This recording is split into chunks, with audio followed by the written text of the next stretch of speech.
Hi, welcome to the F1 Time Portal, a Formula One history podcast started by two fascinating Formula One fans.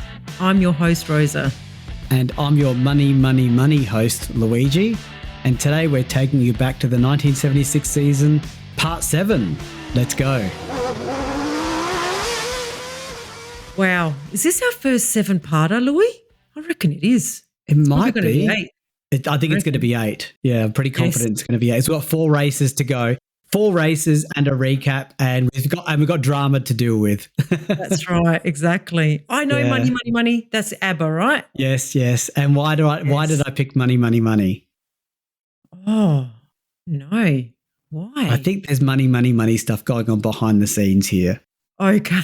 You know, Some corruption, you reckon? Court cases, Austrian race organisers, and we're about to head into the Italian Grand Prix. I wonder if there's going to be something going on there. Yes. You know? Okay. So all right, I'll give you that. It's a year of politics. It is a year of politics. Yes, it is. All right. Ready for race 13? The Monza Grand Prix. So I'd love to have seen Ferrari. I'd love to have seen Enzo Ferrari stand by what he said about leaving the rest of the season and him not participate in this race. No way. Yeah. No Talk way. About crowd going nuts. They would have, Yeah. They would have just stopped the race. They said, no, if the Ferrari's not in the race, no one races. That's what they would have done. So it's at Monza. It's September the 12th, 52 laps, and the weather is warm and mainly dry. So this is only 6 weeks after Lauda's accident, and Luigi, surprise of surprises, he's making a comeback here at the Italian Grand Prix. This would not have been easy. There's a pretty serious comeback. Yes, he had visible evidence of scarring on his face, and it was clear that it was still causing him some pain, like actually a lot of pain. Yeah, that whole tractor thing must be a thing of the past, you know? So yes, that was nothing. Yeah. He wishes it was just the tractor pain. Yeah. The speed of Lauda's return had caught Ferrari completely off guard, as they had, in the meantime, signed up Reutemann to drive for them. So Reutemann personally paid out his Brabham contract to enable him to join Ferrari. That is also a big dog move from Lauda, using your words there, Luigi. Like coming back when he wasn't even fully recovered. Yes, coming back. Yes, absolutely. But he wasn't coming back because of Reutemann. He was coming back because he wanted this championship. Yeah, absolutely. Yeah. And what about Ferrari signing Reutemann? Yeah, they went to 1 car and now they've got 3. I know. This is insanity. I mean, they could have got another driver while they were sorting out contractual Reutemann things. You know what I mean? IX or someone else. Yes, that's right. Versus nobody, which is what they went with. So they paid out Reutemann's Brabham contract. Like you say, they could have just taken a spare driver that was on the sidelines, just come in and help us out while, we're waiting for Lauda, but they actually paid out Reutemann's contract. Like that.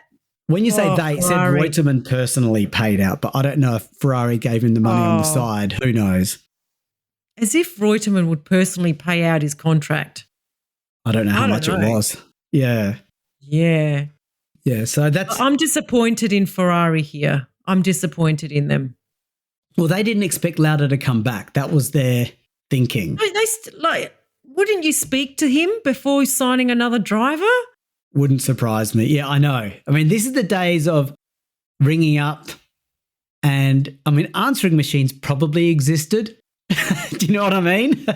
People would just turn up to his house, surely. And surely Lauda had a telegram machine? They probably didn't have fax machines in 70. Or they may have in 76, but you know what I mean? You're right. They should have been in communication with their driver. Yes, absolutely. Yeah. Their number 1 world championship driver and also in the lead of this championship. Yeah, so this is a screw up. This is a screw up by Ferrari. Yep. And so I know you said Lauda returned before he knew that Reutemann was signed, but I wonder if he knew that Reutemann was signing and he just went, right, that's it, I'm coming back. Because clearly he wasn't ready to come back. He was in a lot of pain. I don't know if he knew. Yeah, I don't know either. Yeah. But I wouldn't put it past him, knowing the type of person he is and his competitive spirit. And he knows what Ferrari's like. And he knows, Yeah. you go, that's it. I'm coming back, you bunch of backstabbers, and I'm going to show you. Well, it's funny that you say this because it brings back a memory that I have of 1999. I'm doing a slight giveaway, but it's not a material giveaway for the championship. But Michael Schumacher had an accident in one of the races. I can't remember which one. He broke his leg and he missed a number of races in recovering. So that sort of took him out of the championship running. And my memory is towards the end of the season, I think the Ferrari team were calling him, how you going? Like they were keeping in touch, unlike this Ferrari team, it seems. Yes. And while they were on the phone, someone said I was outside playing soccer with his son or something like that. And the team manager said, get him in the car. If he can play soccer, he can drive the car. And they basically said, get back in the car now. And he came back and did a supporting role for Irvine in the championship. Right. He was caught playing soccer. But I mean, not professional soccer, but, enough. That was when he continued to beat Irvine even with a broken leg, wasn't it? No, it wasn't a not fully recovered leg, but not fully recovered. Enough. Yeah. Yeah. But he beat Irvine, didn't he? Like Irvine still couldn't beat. Yeah, he gave a win. He gave a win to Irvine. Yeah. Yeah.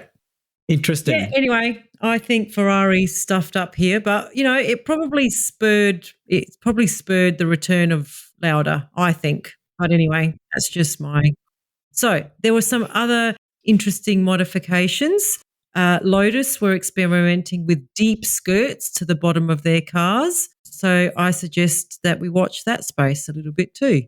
We watch it a lot and we will. Other teams are also innovating in a similar direction, but instead we're using brushes instead of plastic pieces that Lotus were using. One big change being made at the Monza track itself was that the track was being modified with the addition of a pair of chicanes at the end of the main straight. This was introduced to control the dramatic speeds that Monza was developing. They also introduced a sandy runoff area. Many drivers claimed that they had to relearn the track and modify their gear ratios and braking points, and outright speed was now slightly less important. Oh. I'm a bit at the heart of Monza. We know the slipstreaming's already gone because of the chicanes they put in a few years ago. So let's see. Didn't they call this the Temple of Speed? Is that they still do? It's still the fastest track, I think, in 2025, but it used to be faster, So the first day of practice was rained out, and while some impressive performances were made, in particular, Mass was the fastest, and X being third fastest in the ensign, these results were meaningless as Saturday practice really set the tone. Okay, so why mention it then, Louis? Well, I guess, X, he's up there. X. Okay, he's a relative nobody now. I don't think we should mention X anymore. Well, you walked away from him pretty quick, haven't you? Yeah. You loved his name before. I have. Yeah. So on Saturday's hectic practice session, it was a surprise for Lafitte in the Ligier Matra, who took pole out of the blue, the first of his career. This is Ligier's first season, remember? I know. Yeah. French driver, French team, French engine in Italy. Yeah. Figure. Yeah. Lafitte had done some pre-race practice before this weekend, and it really paid dividends for him. Scheckter was second in the Tyrrell, still six-wheeler, only 0.03 of a second behind.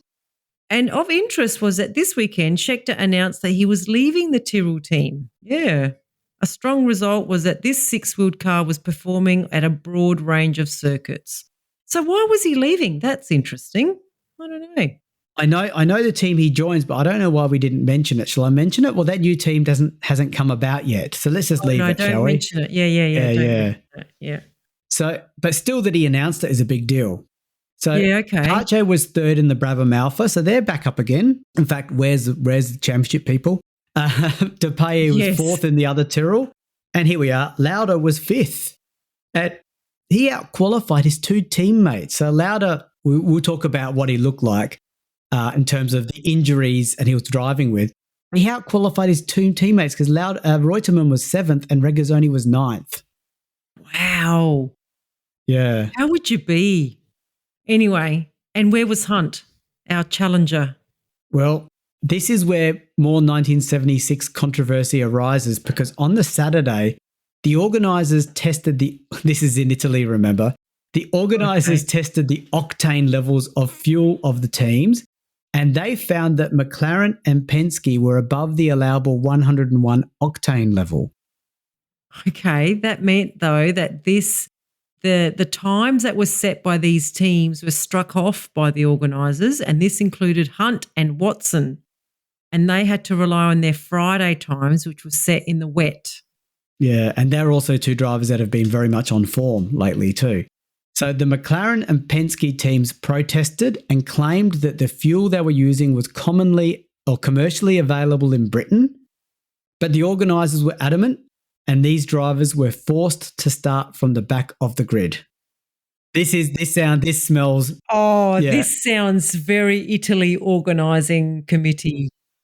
Oh, like we've seen these sorts of manipulations before here. Remember when they started like 8 cars on the grid? Yeah, Like they had F2 cars there. Yeah. Oh, no. So the protesting raged on right up until when the cars were lining up on the grid. Yes, I guess the Ferrari team is lucky that we've already had the British Grand Prix. Remember, at this point, they still don't know the outcome of that British Grand Prix. They don't know. Well, I don't think that would have changed what they just did here. I think they were going to do this 101 fuel thing anyway, regardless of what happened there. Probably. But it does reek of question marks, doesn't it? It really does. It does. Yeah. Yeah. So I give them a cross now. Gee, I've lost track now. There's too many. There's too many dodgy things that have happened this year. I know. Yeah. As the race followed the Zandvoort routine, cars on grid after warm-up lap then go. Okay. Lauda, who missed that race, because remember, he was recovering, he was caught unawares because he had expected the customary approximately 10-second countdown. Oh, Mike Lang called this start something of a shambles. Fair enough. Luckily, Lafitte and Scheckter got off to a strong start, and while Lafitte was keeping his nose in front, it was Scheckter, ignoring a yellow flag, who charged through into the lead after the end of the first straight chicane. Ignoring a yellow flag. Okay, I'll just keep going. So at the end of the first lap, Scheckter was leading ahead of Lafitte, but Pache, who was third, had been elbowed all the way back to 7th place. In fact, due to the shambolic start, the first lap order barely represented the grid, with Mass up to 15th place from second to last, and Watson having overtaken 7 cars, including Hunt's McLaren. No doubt he was driven, motivated. Watson was overtaking 7 cars, but I thought Hunt's McLaren was starting at the back of the grid. So Hunt must have gone up. So, wow. Not up as much as Watson, clearly. No, that's clearly right. Yeah. Well, I think there's your TP picks for this race done, Louis. Yeah. You mean Watson start? Yeah. Yeah. At the front, Peterson was on a charge. He qualified 8th, but was now pushing hard with Depailler, and the two of them passed Lafitte's second place Ligier, relegating him to 4th. Then Peterson himself took 2nd, pushing Depailler down to 3rd. So while all this was going on, Regazzoni had muscled his way ahead of his new Argentinian teammate, Reutemann. I wonder what's the team manager called again? Ordetto, yeah. I'll make it bet Reutemann's Ordetto's new favourite. Reutemann was not on the pace of the leading group. Remember, this is a new car team, so let's cut him some slack. And he was now leading a second group that was including Stuck, Brambilla, Lauda and Andretti. Can we just pause here to commend Lauda's performance? 6 weeks after nearly dying, he's running in the second pack of Monza. Like, that's huge. I just wanted to say that.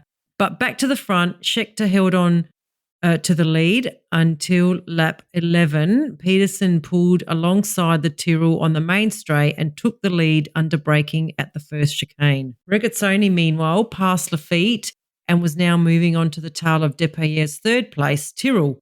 In turn, Depailler closed in on Scheckter. Okay, they're very Monza-ish race here. Yeah, it's starting to seem like a little bit the old days.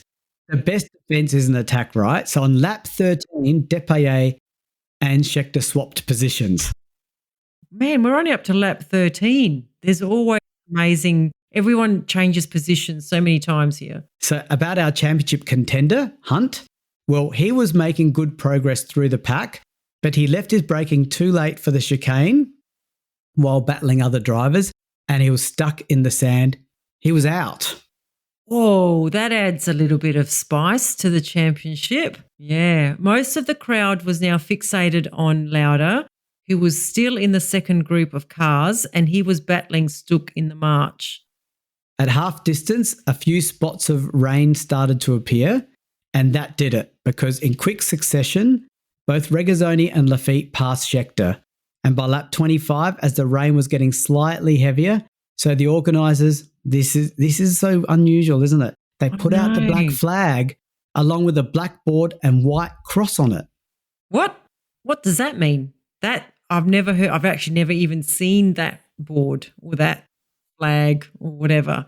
But they're stopping the race, Louis, because of rain. Like, this is 100% a total 180.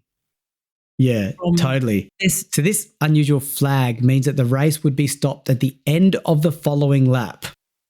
Okay, however, did anyone know that that's what that flag meant? Exactly.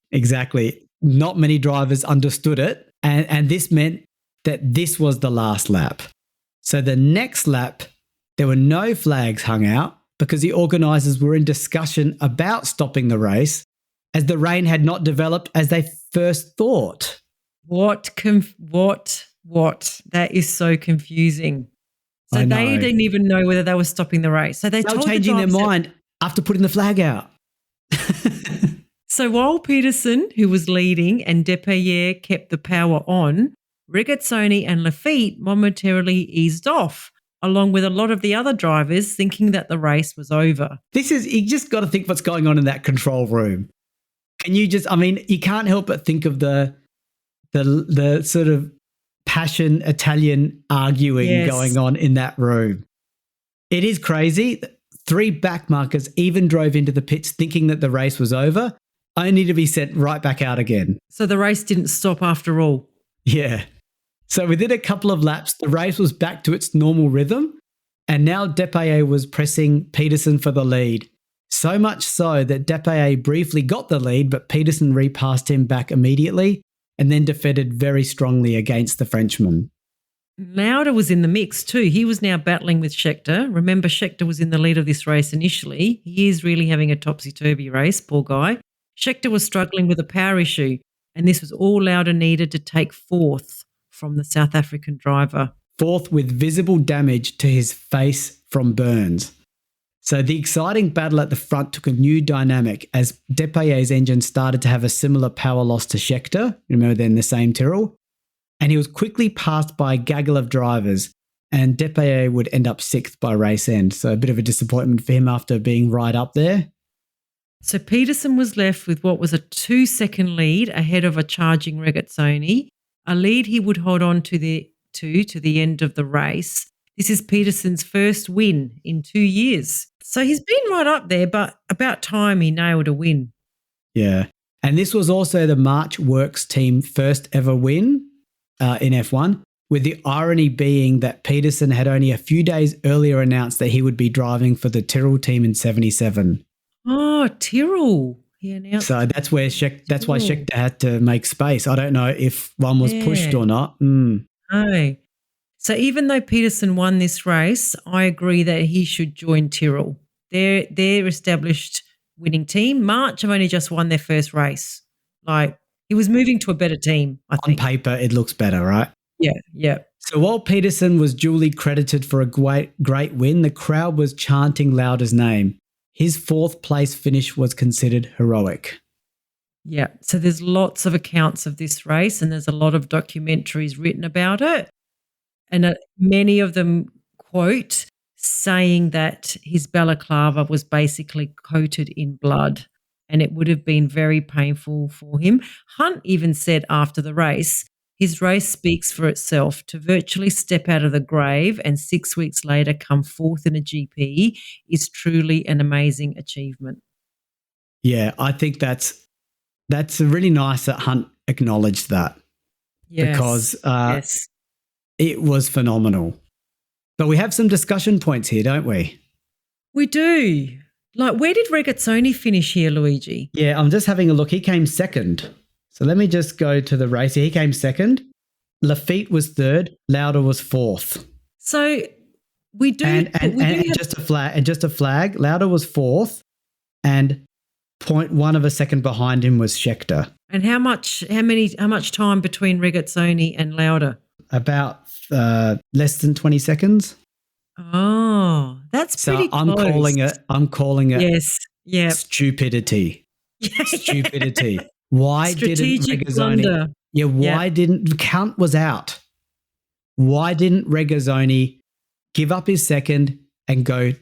He probably would have finished behind Scheckter because he couldn't let Lauda by without letting Scheckter by. No, that's just right. Let that go.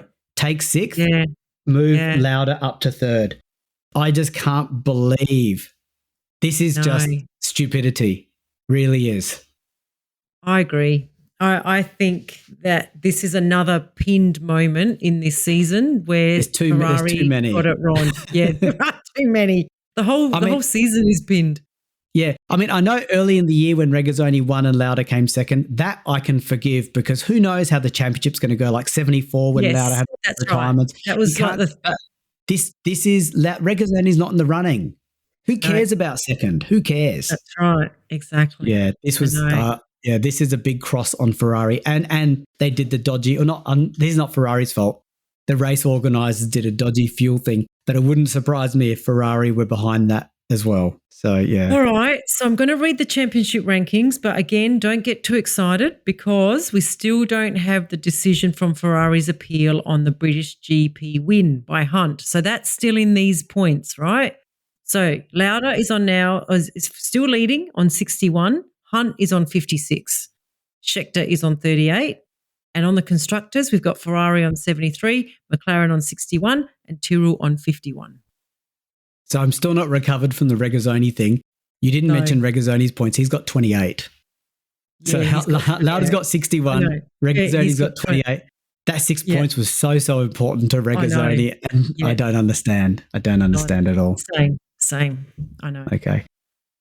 14th race of the season. We've got 3 to go, 14, 15, 16. The Canadian Grand Prix. It's at Mosport, October 3, 80 laps, and the weather is warm and sunny. Yeah, so Canada is back. Just a reminder, this race was cancelled in 1975 because the organisers of the race and the F1 Association couldn't come to terms over the financial agreements. So you're right, Louis. It's all money, and they got it right this time. Yeah. So some key changes in the championship. At this point, finally, Ferrari's appeal against Hunt winning the British Grand Prix was successful. So Lauda's 5-point lead in the championship suddenly increased to 17. So Lauda was on 64. Does that match what we had before? And Hunt was on. Oh, okay. Well, it's changed because it's changed a little bit. Oh, yeah, because the dynamics of points in, points out. Yes. Okay. Although I think it is 64 to 47 then. Yeah, because the 61 changes. Yes. Yeah, 64 to 47. Yes. McLaren said that the court had been influenced by a surprise Ferrari witness, one Niki Lauda, with a bloodied bandage on his head. And I quote from the head of McLaren, Alistair Caldwell. This is harsh. Yeah. This is a harsh quote. Is it? Okay, I'm trying to work out what the P asterisk word was. It was long after his wounds had healed. The little P, XXXX, obviously a criticism, a slur, was as bouncy and fit as a jackrabbit. He didn't need any bandages, but it worked. The silly old sods that did the deciding decided that it was unfair on poor Nicky. So they're saying he exaggerated his injuries. Yes, yeah, and he deliberately turned up to the appeal to influence the decision. And I reckon the P was PR something. We're not going to swear because we'll get ourselves banned. But that's a quote, Louis. That is a quote by the head of McLaren. and he was really unhappy, very unhappy. So this also affected the two drivers' relationship. So apparently they were quite good friends, Nikki and James. They were both on the safety committee, and when Nikki asked James to go to a meeting with him on the safety of the Canadian track, James just responded, "To hell with safety. All I want to do is race." Lauda had no sympathy. He said James broke the rules in Britain, so he deserved to be stripped of the win. He added that James should show him some respect as a fellow driver. Wow, Ooh, the fire's on, isn't it, yeah, between these yeah, two? Yeah. yeah, It's and it's real. It's real. yes, That's why a movie was made about this, you know? yes, yeah. So with 3 races to go, Lauda looks like he's in total control again. This really fired up Hunt. He just had his British Grand Prix win taken away. This would fire anyone up, you'd think, whether it was right or wrong. He did it on the road, and that's the emotions, I guess. So when the track opened, Hunt was quickly lapping with real focus, and he was easily half a second ahead of everyone. Don't drive angry. On the Saturday, Hunt went faster again and set a time that was nearly 0.5 of a second ahead of Peterson in the March in second. Brambilla was third in the other March, and Depailler was fourth in the Tyrrell. And Lauda, he qualified 6th, and he was vocal that he felt that his pace was compromised by the fact that Ferrari had not done a proper test program while he was recovering from his accident. He also complained of some understeer issues. The other 2 Ferrari drivers were again trailing Lauda. Regazzoni was well down in 12th place. He was struggling with down on power engine, and Reutemann was not racing. I don't know why he wasn't racing. It didn't say anything, but anyway, the night before the race, both McLaren and Hunt thought that the championship was over, and Hunt went on a big night of drinking and partying with some women friends, and even Caldwell didn't care. He just let him go. This is like the process of grieving. Yes. There's anger, Yes. then there's Yes. forget it. Denial. You know what I mean? Yeah. What's tomorrow going to be? Tomorrow's going to be win. You know. But yeah, it is a bit like that, isn't it? Because they're grieving what they feel is a lost situation. Yeah. So to race day, at the front, Hunt and Peterson took off splendidly. And it was Peterson who did just enough to take the lead going into the first corner. Hunt held on to second, having withstood a challenge from Brambilla, who tried to take second on the inside corner. Luckily, Brambilla didn't make contact with Hunt, although I would have been happy for an Italian to influence this. Mike Lang would have gone nuts on him if he had have. But and anyway, me too. I would have gone nuts on him too. Yeah. Brambilla was himself outsmarted for third as Depailler and the Tyrrell went round the outside of him on the second corner to take third place. It was a very exciting first lap. As the second lap started, Andretti managed to muscle his way past Brambilla, and Hunt very nearly lost second place as he missed a gear, as Depailler very nearly made him pay by making a strong challenge. However, Hunt did just enough to withstand this challenge, and even though he likely had a hangover. Hunt then went right on after Peterson and charged up to his exhaust pipes. So for the next 6 laps, Hunt was totally on Peterson's tail. And then on lap 8, Hunt made a charge down the inside of the hairpin, but he ran wide and Peterson reclaimed the lead. Wow. Then Hunt tried the same move again on the following lap, and this time he made it stick and he was in front. Once in the lead, Hunt really set himself and he quickly built up a 4-second lead. It looked like Hunt was going to dominate this race as he had in practice. And meanwhile, third place Depailler was now on Peterson's tail, and in a few laps he got past, and now Depailler was slowly reducing the gap to Hunt, so it's back on again. By lap 20, Depailler was only 3 seconds behind Hunt. But then on lap 25, the gap was only 1 second. Depailler is having a purple patch, Luigi. I hope he gets rewarded for this. I'm rooting for Depailler. Go, Depailler. Go. To add some further spice to this battle for the lead, the 2 leading drivers were now lapping tail enders as well, and that always creates opportunities. Further back, we have Andretti, Scheckter, Lauda. So he's still there, in the points. Mass, Brambilla, with Peterson slipping back due to car issues. It can't be easy for Lauda driving, but good to see him there. Mike Lang does not mention much about the impact of the injuries on Lauda, but there are other books and references that Lauda was driving in real pain. He was nowhere near being recovered. He just wanted this championship. Yeah, it doesn't matter how much pain relief they give you. We're talking G-forces of an F1 car. It's going to hurt. So, and Mike Lang we know is biased towards Hunt, so of course he's not going to say anything about that. So to half distance, Hunt was still leading, but Depailler was pushing hard, and it was clear that the Tyrrell was the faster package in race trim, in particular the faster corners. So Rosa, do you want to hear some British bias from our friend Mike Lang? I get enough British bias in the 2025 era, Louis, but sure, let's hear it. Okay.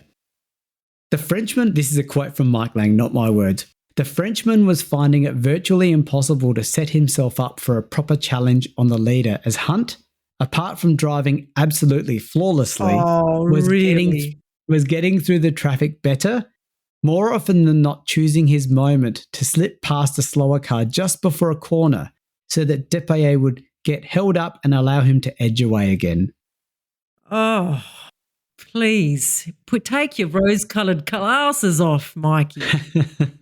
I mean, it's factual, but he's really using emotive words to express his love of how Hunt is driving and stuff. I mean, it's good. He was like this with Clark too, but let's be a bit straight up here. Like I said before, Hunt is no Clark.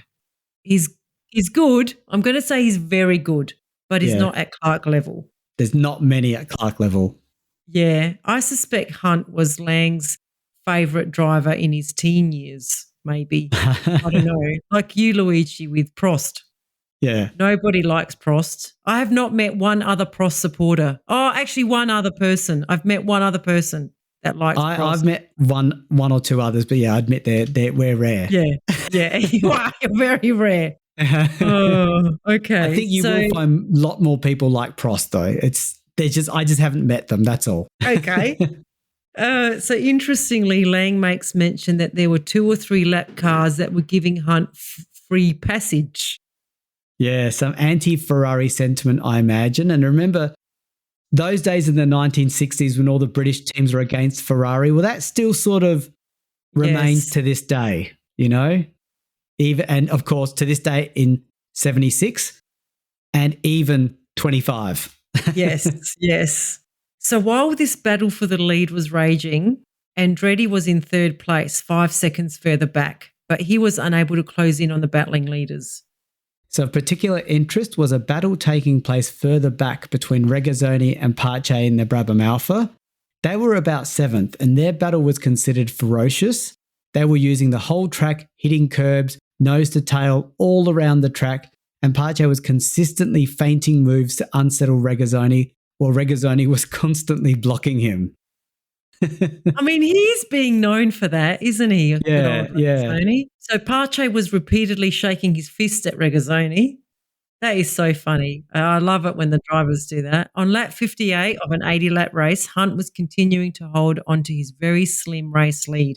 Meanwhile, Lauda started to slip back as his Ferrari suddenly felt very unstable.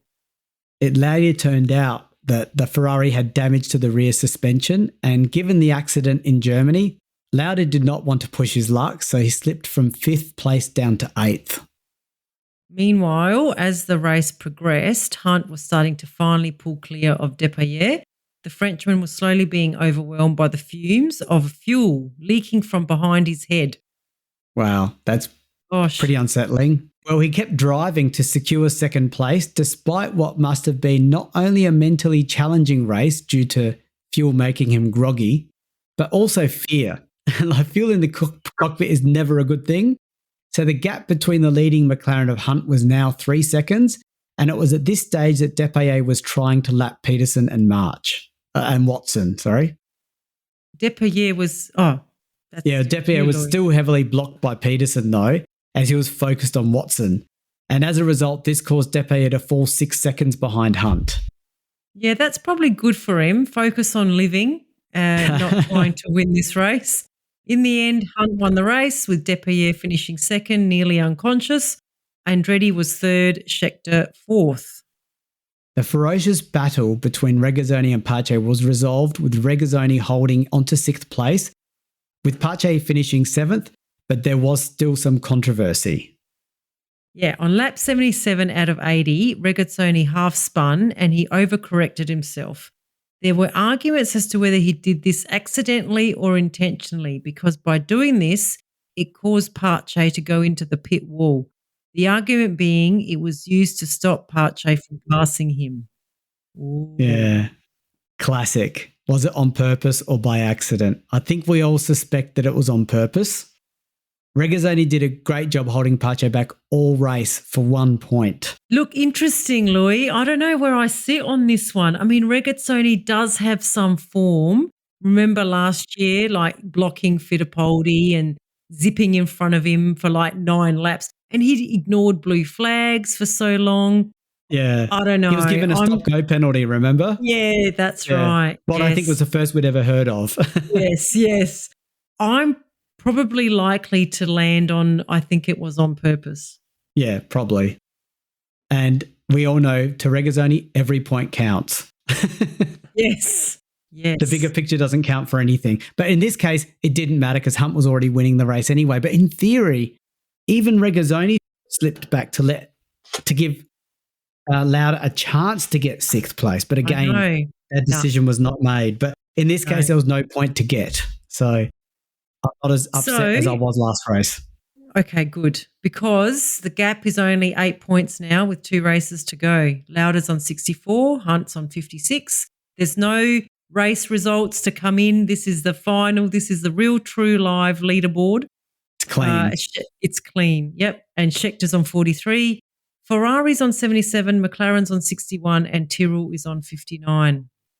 So I wonder if McLaren are regretting that party zone they did the night before the race when they said it's all over. Yeah, exactly. And they go and win the next race.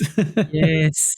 Yeah. All right. We're going to leave it there because we've got a very hectic end of the season to come. So we'll leave it there and see you next time for the US Grand Prix. Bye. Bye.